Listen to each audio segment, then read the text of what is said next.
Hello everyone, আসসালামু আলাইকুম। আজকে আমি আপনাদের সঙ্গে শেয়ার করতে এলাম খুবই একটা হেলদি ব্রেকফাস্ট রেসিপি। আপনারা যারা আটার বা ময়দার কোনো হেলদি ব্রেকফাস্ট রেসিপির জন্য খুঁজছেন, তাদের জন্য এই রেসিপিটা একদম পারফেক্ট রেসিপি। যারা ডায়েটে আছেন তাদের জন্য আটাটাই আমি প্রেফার করব, আর যারা ময়দাও পছন্দ করেন তারা এটা বানিয়ে নিতে পারেন। তো চলুন দেখে নেওয়া যাক আজকের রেসিপি। আমি এখানে 1.5 কাপ পরিমাণ আটা নিয়ে নিচ্ছি। যারা ময়দার করতে চান তারা ময়দাও নিয়ে নিতে পারেন। 2 টেবিল স্পুন দিয়ে দিচ্ছি গাজর কুচি, 1 টেবিল স্পুন দিয়ে দেব আমি পেঁয়াজ কুচি, 1 টেবিল স্পুন দেবো আমি টমেটো। আমি একটা ছোট সাইজের টমেটো নিয়ে নিয়েছি। আর এখানে আমি পেঁয়াজ কলি নিয়ে নিচ্ছি 1 টেবিল স্পুন, এটা আপনারা স্কিপও করতে পারেন। আর ধনেপাতা নিয়ে নেব আমি এখানে 1 টেবিল স্পুন। আর কাঁচা লঙ্কা আমি এখানে 2টো কাঁচা লঙ্কা নিয়েছি। আর স্বাদ মতো লবণ দিচ্ছি। আপনারা লঙ্কা এবং লবণটা অবশ্যই নিজেদের স্বাদ অনুযায়ী দেবেন। এখানে আমি জিরে গুঁড়ো দিচ্ছি 1/2 টিস্পুন, আর কালো গোলমরিচের গুঁড়ো দেবো আমি 1/2 টিস্পুন, আর আদা পেস্ট আমি দেব 1/2 টিস্পুন। আমি এটা থেঁতে নিয়েছি। আর আমি এখানে রসুনের পেস্টও দেব 1/2 টিস্পুন। এখানে আমি দিয়ে দিচ্ছি পরিমাণ মতো জল। আমি এখানে 1.5 কাপ পরিমাণ জল ব্যবহার করেছি। আপনারা আপনাদের পরিমাণ অনুযায়ী যতটা আটা বা ময়দা নেবেন সেই অনুযায়ী জলটাও নেবেন। তো আমি এটা খুব ভালোভাবে মেখে নেব।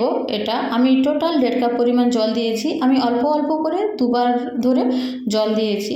এটা আপনারা অল্প অল্প করেই জল দিয়ে এটা মাখার চেষ্টা করবেন। এরপরে আমি দিয়ে দেব ডিম। আমি এখানে একটা ডিম দিয়ে দিয়েছি। আপনাদের আটা ময়দার পরিমাণ যদি বেশি থাকে তাহলে ডিমের পরিমাণটাও বাড়িয়ে নেবেন। তো আমি সবগুলো একসঙ্গে খুব ভালোভাবে মিক্স করে নিচ্ছি। আর এটা করতে খুব বেশি হ্যাপার কিছু নেই, এটা খুব ইজিভাবে বানিয়ে নেওয়া যায় আর খুবই হেলদি একটা রেসিপি। ব্রেকফাস্টে আপনারা এটা ব্যবহার করতে পারেন। আমি একটা প্যানের উপরে তেল দিয়ে নিচ্ছি এবং তেলটা একটু গরম করে নেব আর তেলটা ভালোভাবে স্প্রেড করে নিচ্ছি। এরপরে ব্যাটারটা আমি দিয়ে দেব। এইভাবে দিয়ে খুব ভালোভাবে প্যানটার উপরে ছড়িয়ে নেব গোল গোল করে। তো এইভাবে আমি ব্যাটারটা স্প্রেড করে দিচ্ছি প্যানের উপরে খুব ভালোভাবে। দিয়ে প্রথম পিঠটা আমি 2 মিনিটের জন্য কুক করব এবং 2 মিনিট হয়ে গেলে আমি এটা উল্টে দেব। দিয়ে দ্বিতীয় পিঠটাও আমি কুক করব আরও 2 থেকে 3 মিনিট। এটা কুক করতে খুব বেশি সময় লাগে না, বা এটা টোটাল টাইমটাও খুব বেশি লাগবে না। এটা খুব অল্প সময়ের মধ্যে এবং খুব কম উপকরণেও আপনারা করে ফেলতে পারবেন।